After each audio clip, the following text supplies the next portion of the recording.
You know, is it possible? I've been saying how Georgia coffee I can pretty definitively say is my least favorite of the coffee brands in Japan. But I was talking some shit on Boss coffee until I found the Zelda coffee. And I was like, yeah, this one's good. How weird. I wonder why the branded Zelda one is good and the other ones aren't. But I just grabbed a little Boss Cafe au lait. Standard ass Boss. Trying to balance things out a little bit where I have to get up really early tomorrow to go to the airport. So I don't want to drink excessive coffee today. But I do need some or I'll die. So I just got the small can of Boss. And I'm drinking it and I'm like, this is so reminiscent of the Zelda coffee. I would put money on this being the Zelda coffee. I think it's exactly the same thing, just the other one's in a Zelda can, which makes the most sense. Why would they make a special coffee? And it's like, I wish I could say that I was above this type of thing. That my developed taste buds didn't get tricked by a Zelda can, but I'm pretty sure they did. Human taste buds too, real shitty. Our sense of smell and taste in general, I guess.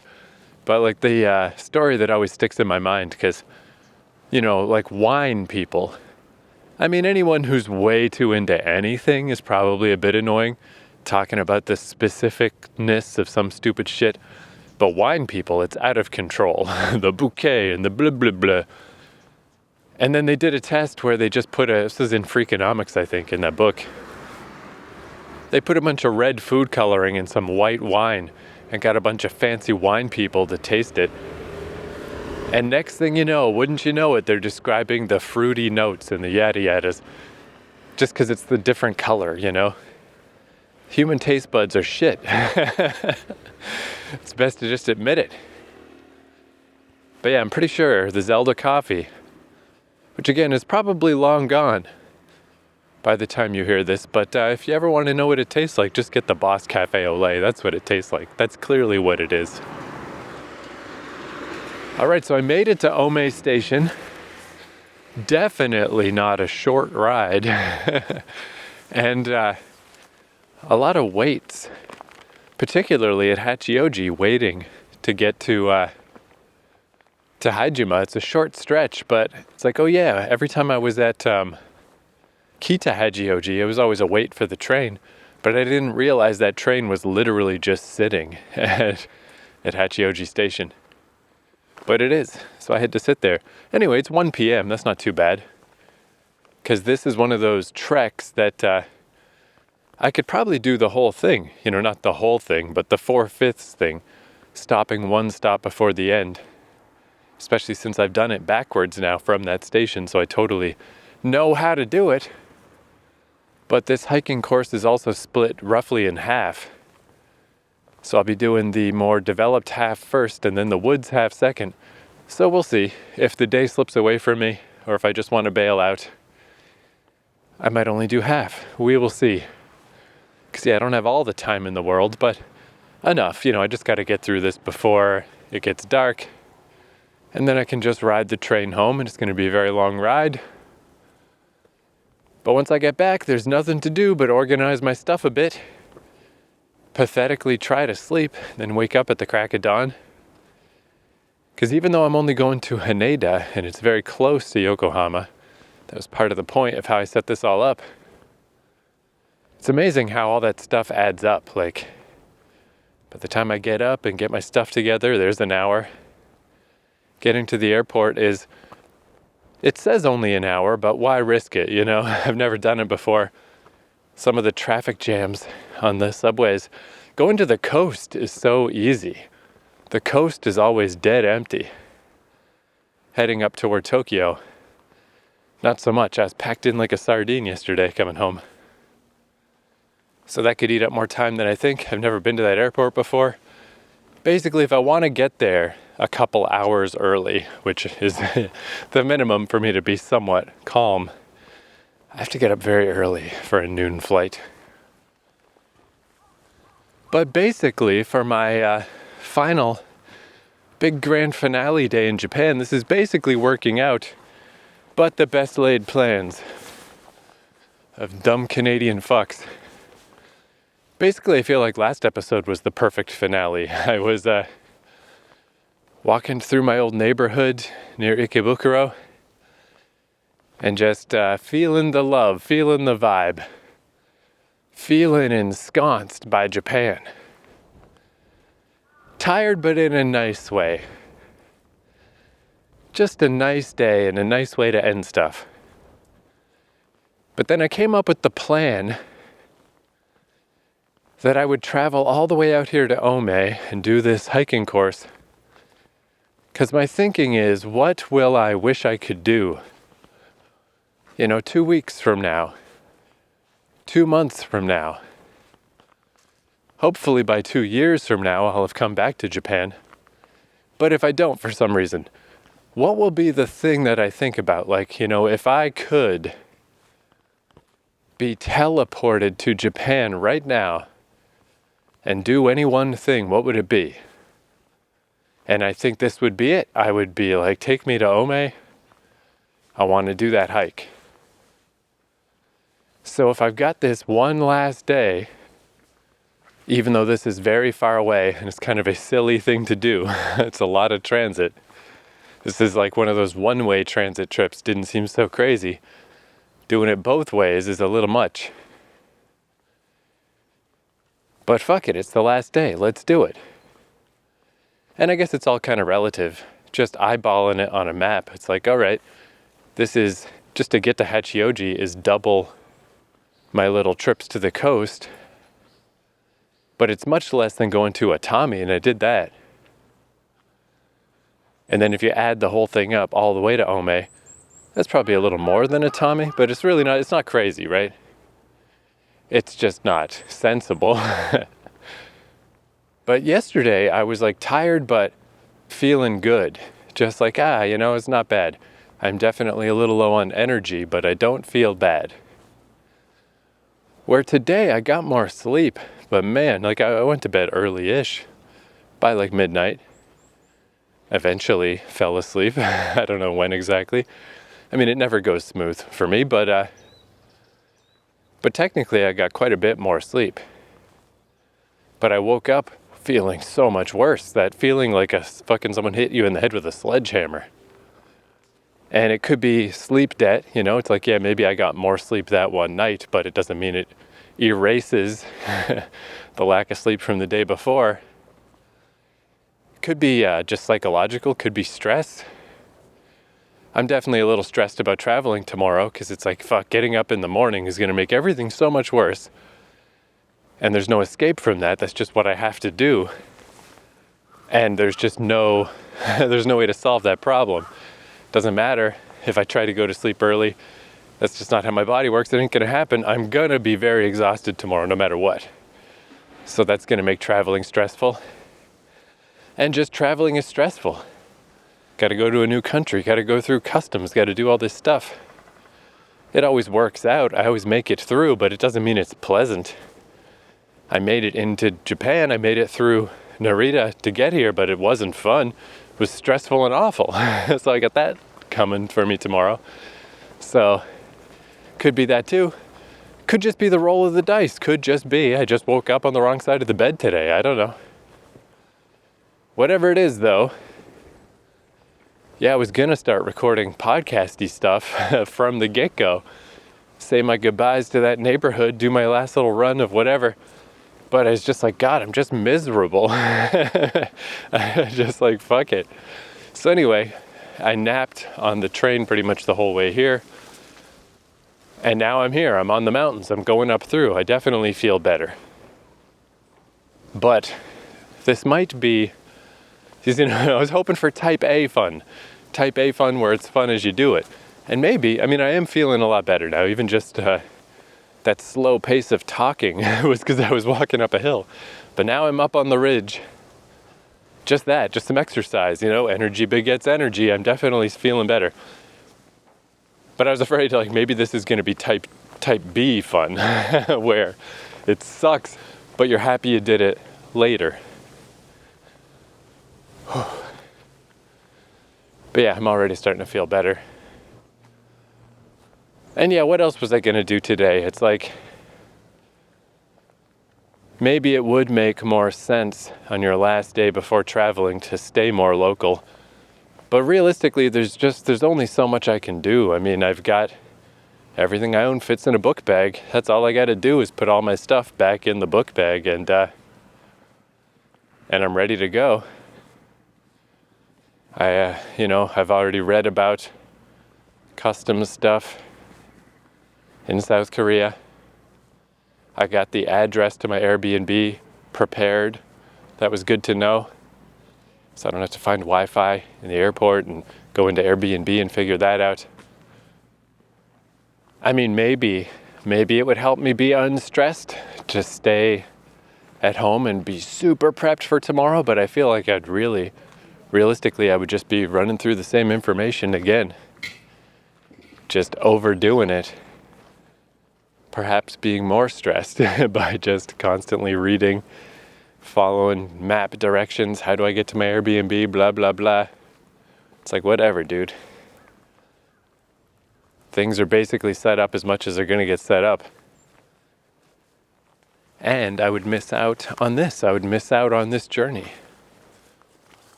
But yeah, what a shift where last night I realized, tonight I won't really have a ton of time to go do laundry. Since I got to get up so early and stuff, better to just go back home and go straight to bed. So I was like, all right, I should do the laundry, yesterday night. So doesn't fully optimize my laundry, but it's like I'll only have one set of dirty clothes tucked away in my bag when I go through the airport. That's fine. Just socks, underwear, and shirt. Not like half of my bag would be full of dirty laundry, so it's fine. And it rained a bit yesterday, so I was walking through the neighborhood. It took a long time to get home yesterday. Oh man, I don't know, something happened with one of the trains. I was waiting for ages, and then that was the sardine train. So yeah, it was like 8:30 or something, and the cool little laundromat that I found that has like bookshelves and is super nice. It really only has capacity for one person to do laundry, and then someone was doing laundry. So I had to go to the normal laundromat, but it was still fine. Still has the nice $10 machine that does everything. And I just sat there with my laptop and edited a podcast. And even just walking there, it was really beautiful because it had just rained, walking through the neighborhood at night and just the nice lights glistening off the wet pavement. And just that I was getting everything all done, Got my laundry done, got a podcast done, got all this stuff done. All set for tomorrow. I'm going to wake up tomorrow, going to go to Ome. I decided on it. I'm going to take the super long trip to Ome. I'm going to go do the hike. I'm going to finish off Japan in style. Biggity bam. I was thinking there's this one outlook coming up ahead of me where I've mentioned it before, but it's where you can really see the terrain changing. The small, reasonable mountains on your left, and then to your right, they're transforming into the gigantic mega mountains. And I was thinking, like, that could be where I end the podcast. That could be my final Japan send-off, and maybe it will be. We'll see. But yeah, I was almost like feeling manic yesterday because everything was going so well. It's like, yeah, fuck it. Lack of sleep can't stop me. I am energized. I'm motivated. And yeah, then just to wake up this morning and just be like, boom, fuck. Man, I am feeling a lot better right now, though. Whew. Man, there is nothing like walking uphill to get your head right, just to clear things up. It's fucking remarkable. Insomniacs of the world, I have no solution for you. You have a life of misery ahead of you. But if you can get yourself near a mountain of some kind, that shit will not hurt. Whew, at least I get to end off, though. This trip officially had godlike weather the whole time. God bless you, El Nino. See, I'm in a t-shirt now. I just had to take off all my jackets and stuff. Oh man, yeah, there's these mountains on the horizon. Even though it's only been a couple of weeks since I've been here, it's like, I forgot how big they are. Look how big that is. That shit's insane over there. What the hell? Fuck that. Those things are so big. Like, these are fucking for real mountains, man. Can't believe I was in like Okutama thinking I could walk up these fucking things. Way above my abilities. What the hell? They're fucking giant. But yeah, I was also going to end off with the traditional bag of Japanese assorted sweets. But they didn't have them at the 7-Eleven by Ome. I had to get the normal bag of assorted sweets, which I don't know even what's in there. And just a couple random dumb things. Since this is all this podcast has been about, is random dumb things. It's like, oh, better mention these while I can. So I was saying how there's those workstations where you pay money to just get yourself in a little cubicle and you can do work at the subway station. And I saw them all over Yokohama, but not really in Tokyo. But at Ikebukuro yesterday, there was a bunch. And someone was using one. So surely those didn't just pop up out of nowhere. They'd probably been there for years. It's just funny that I never noticed them. Not till I get to Yokohama. But it's one of those things that once you notice it, now I'm noticing them everywhere. So, but that just makes more sense. Why would they be in Yokohama and not anywhere else? Because they're not, because I just didn't notice. And today on the subway I thought this was kind of cool. I've never seen this before. You know, when people have to bring their their cat on transit and they just have in North America anyway, they just have like a carrier thing for their cat, a little cat cage. Maybe they do that here too. But what I saw today, because I don't think this was like a lady taking her cat to the vet or anything. I think it was just a lady in general taking her cat, where she had a book bag with a plastic dome poking out of the of the book bag. She was wearing it on her front, and there was a cat in the book bag who could see out of the dome. You know, it was like a dome, like a helmet, like a diver helmet or a space helmet. And that cat was going on an adventure, just an adventure in the book bag, but could see outside, could see the world going by. And that was so weird. I mean, I guess it works, right? Just fucking... The cat seemed fine in there, and it's separated from people, so that's fine. I suppose if the cat freaked out in there, that'd be one thing, but I don't know. It seemed pretty chill. It's just like, what the heck? I've never seen that before. That's fucking funny. Cat on an adventure. It's like a cat in a diving bell heading out into the subway, into the world. But there we go. Fucking, there are workstations all over the subways. There's a cat knapsack. Those are my final pieces of random trivia. Ephemera trivia. Trephemera. That's one thing too, though, I guess, where while I was all manicky feeling yesterday, part of it was like, yeah, I'm doing it. I'm fucking maximizing all of my time. But also, it was definitely a weird mindset I was in yesterday, because also I was walking through the neighborhood and it was all beautiful and glistening and wet and the lights were so pretty.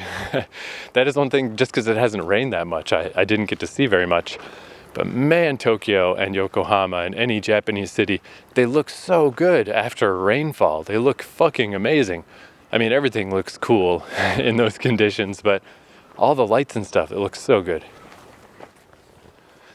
But I was also having these thoughts of like, oh man, this neighborhood is going to disappear soon. Like, have you ever heard that, way of describing death? It is not I who will die, it is the world that will disappear. I was feeling kind of like that, like, it's going to disappear soon, oh man. And all like weird and fucking maudlin and melodramatic.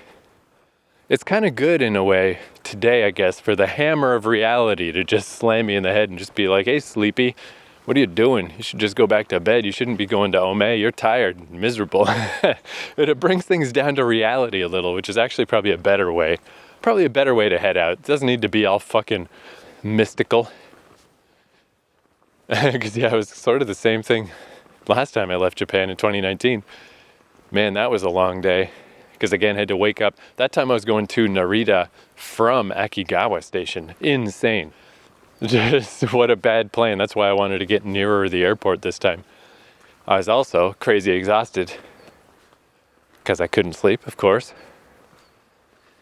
And then traveling all the way out. Yeah, it was very unmagical. It was very, very standard and workmanly like, but that's not a bad thing. It's good to just bring it down to reality, because it's just a place. It's just a place, and I'll be back, you know? It's not that big a deal. Even the big COVID thing, as weird as that was, as much as it, threw me off being able to come back to Japan, in the grand scheme of things, it was only a few years. It's not that big a deal. And that's probably, fingers crossed, never going to happen again. If it does happen again, the world has bigger problems, you know? Ooh. The weather just got chilly again. Okay, maybe one of these layers can go back on.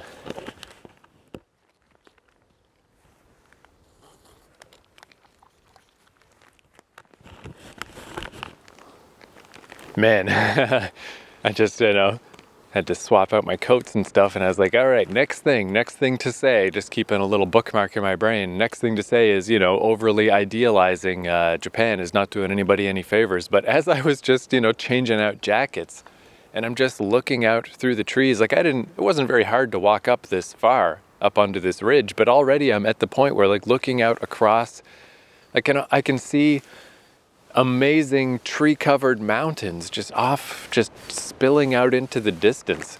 And it's like, fuck. I was just about to say, like, it's good to keep it normal. Keep it normal. It's just a place. Don't act like it's such a big deal. It'll just make you pine. It's just a place, whatever. As I'm looking at the most beautiful goddamn thing that could ever exist. Fuck. Like, god damn it. Man, I'm glad I came out here, though. It would be nice to go to the coast as well, but I'm glad I came here to do this. Because, I know there is hiking and stuff in South Korea, but I really don't know how accessible it'll be from Seoul. That first time visiting, I've already got some places booked for, like, at least the first month and a half that are all just right in the city, because I don't know how anything works. So it might be a little while before I get this kind of experience again, if I do at all out there. I don't know. I just don't know how it is. It's a 2-hour flight from here. It's probably not that different. But I don't know. I guess we'll see. But yeah, then there is the idea of, this is my 90 days are up. But there's the fuzzy rules about coming back, that technically, if you're a person who has...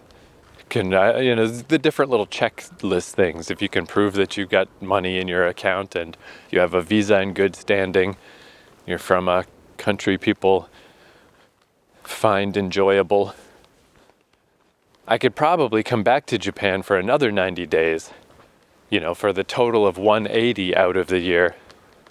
But it is kind of a weird thing where they keep the rules very fuzzy about that so that they can turn people away if they have to. And from what I was reading, it seems unlikely that I would have any problems, but it's a little uncomfortable because, booking everything in advance and setting everything up and then just not actually being sure if you can come back in, a little bit weird. But even if it all went smooth, and it seems like it would, then the thing at that point is then you have used up your 180 days and you really got to fuck off for a while. Like, that's kind of the way the person on Reddit who was explaining all this stuff to me said, that doing the visitor visa double dip is probably not an issue, probably would be no big problem. But then you really do need to go away for a fairly significant amount of time to really just reset the system and make sure that you have been away long enough, because you're really going to start setting off flags of, like, is this person just trying to sneak into Japan? Are they trying to live here without proper stuff? Like, what is going on here? But yeah, I can just thread this into my life, just coming through Japan once in a while. I don't need to just really push it. And I do kind of want to do things differently next time. What I've learned from this trip is things are so much more accessible than I realized. Train trips are so much more, like, numerous. There's just trains everywhere, and it's not that hard to get to any one place. Particularly over the course of 90 days, you could literally cross the whole country and probably go across the country and back if you wanted. It would just be not that hard. That seems very interesting. So I would want to plan something more like that. And I guess I do just want to keep it flexible. Or if I don't know. I mean, I got to assume South Korea at the very least will be like methadone, will be similar enough that it's like, that's fine, that's cool. Again, it's just so, it's literally the next words that were just about to come out of my mouth were like, yeah, just walking along more mountain paths and walking along more coastlines and whatever. As I look over through the trees, and again, I just see this incredible view that's just amazing. It's like nothing I've ever seen in my whole fucking life. So, I mean, both things can be true. It's just a place, it's not that big a deal, and it's the coolest place ever, and it's like a magical dream. And yeah, I do think, also, I mean, I guess there's time of year stuff too, right? I don't even know when that would all time out to. Kind of probably dead summer by the time if I was to come back, and I just frankly don't want to do that. But if I dick around on this side of the world all the way until next fall again, I mean, at that point I should really go home, see some family and friends. So I don't know, whatever. Got to sort things out, figure things out, make a plan. Next time's going to be a whole different road trip style plan.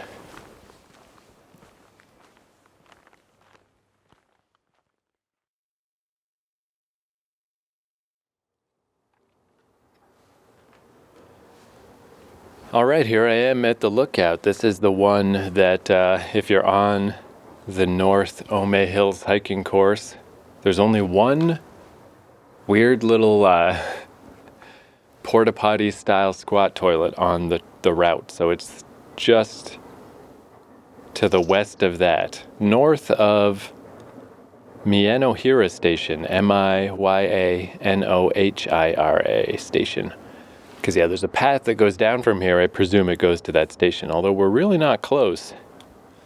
I've never taken this path. I imagine it takes a while. But, yeah, this is the one that I've talked about before, where to the left, to the east, still really amazing mountains. But, the kind of mountains, well, I mean, they're the ones that I walked through to get from Ome to Hinode and then to Akiruno. No biggie. Well, I mean, they're also the ones I had to slide down the other day. They're still big, but they're like reasonable. But then to the right, oh my God, not reasonable. Huge mountains from like out of Lord of the Rings, like scary shit. So yeah, I was thinking like, hey, this could be a place to end. And it's like, yeah, why not, dude? Let's just fucking end right here. I'm going to keep walking on this path, as long as my heart should wish till I get my fill. I'm getting the feeling I might just do the whole thing, the 4/5 of the way whole thing. Not the whole thing, because that last bit going up the mountain and getting spit out on the highway, I don't need all that. And then just a long-ass train ride home. Then bed, then getting up and going to the airport. So yeah, I'm talking about this like it's the finale, and it is the end of this trip to Japan. The scale of this podcast is definitely going to change. I think that's just a train down there, surprisingly loud. And long. But yeah, this like daily report stuff, this was really just for this one trip. This was just because it was so cool to come back to Japan for a second time after the delay from COVID. And I just wanted to chronicle every little dumb thing. And I did. So now that this is established, though, now that I've got this little travel podcast, I mean, I may as well keep it up, but just not to this degree, like I'll just do an episode once in a while when I've accumulated enough things that seem interesting. So probably because, I'm putting this out at a much slower pace than I'm recording it, I'm saying big grand finale, but I'm sure that there will be a South Korea episode that'll come up right after this one. It's just instead of a day-by-day granular look, it'll be like, hey, I've been here for a while, here's how it's going. And then I'll just keep this up as I go places. I don't know, maybe when I get back to Canada, I don't know how much I'll have to say, Maybe though, I don't know. Yeah, it's definitely not a passenger train going by down there. It must be a freight train, because it is still going. Goodness. Mercy me. But yeah, I hope this, God, that's loud. Come on. Should I just wait for this thing? What is this?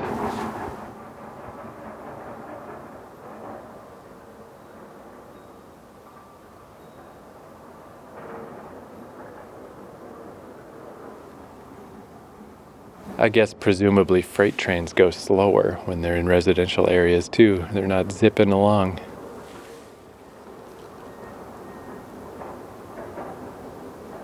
Wow, I decided, I was like, I'm gonna wait for that train to pass, just so we don't end off with train sounds. It just won't stop. It is insane. It's like, I don't know, okay, whatever. It's probably appropriate to end with some noise. Japan is a surprisingly noisy place. So, that seems appropriate. Yeah, why not? Why not end with some noise? All we need now is a siren to hit and everything will be just right. But yeah, I hope that this granular look at a trip to Japan, maybe it gave you some ideas for some odd places you could go, some interesting places. Maybe some places to not go, I don't know. And I mean, definitely not everything worked out great, just going to random places. Sometimes it's like, oh, darn, there's nothing there. What the heck was that? But then sometimes, Ome. Holy balls, did Ome work out. What the heck? I just can't get over it. This is why I wanted to end here.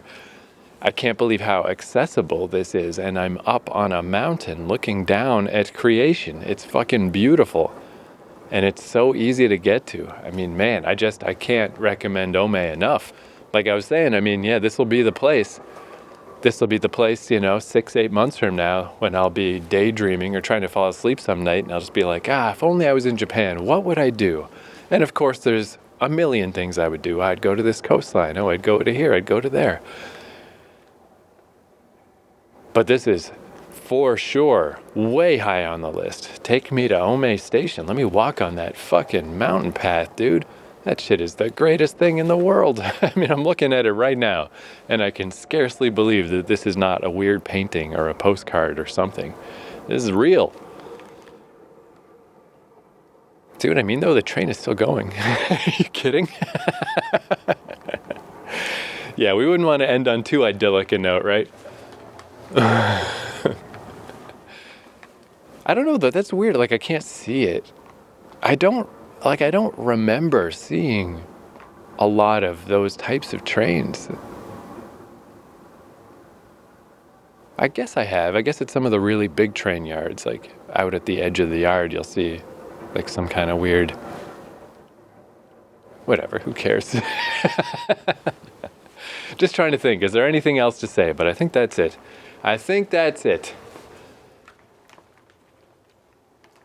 Yeah, and of course, at some point, I'll come back to Japan and I'll chronicle that adventure.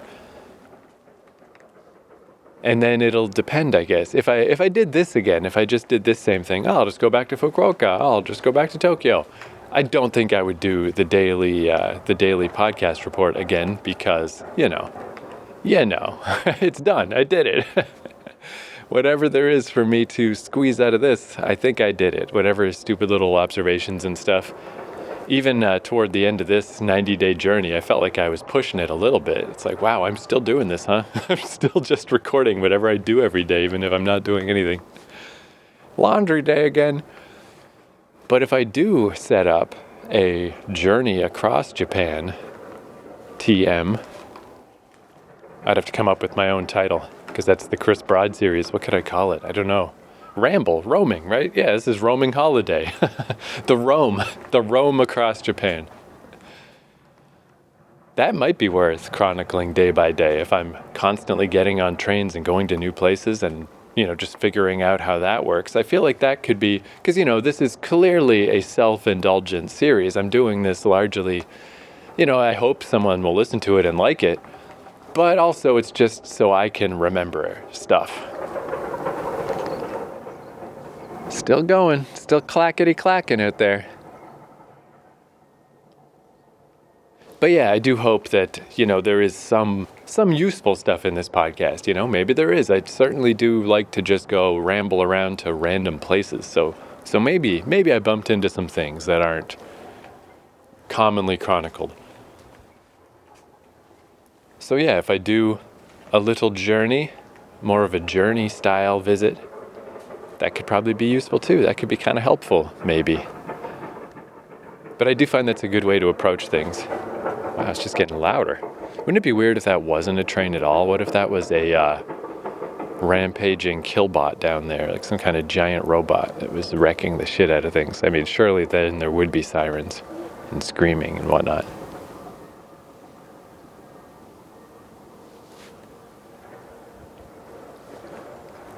But yeah, basically, to sum it all up, 10 thumbs up, A+. What a good visit to Japan. Everything went pretty fucking well. So let's not belabor the point. Stay tuned for presumably some Korea thoughts coming up after this.